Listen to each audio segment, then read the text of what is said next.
película narrativa de la historia la dirigió una mujer?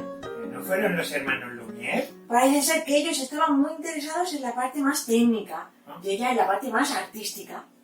Alice Guy, o Alice Gay, no sé muy bien cómo se dirá, o Gay.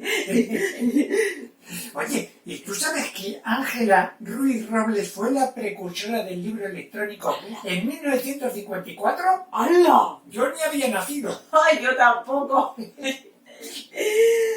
¡Buah! Pues mira, María Telkes era una científica húngara estadounidense que allá por la Segunda Guerra Mundial empezó a trabajar la desalinización con energía solar. Y parece ser que eso es una base tecnológica de ahora. Madre mía, ¿eh?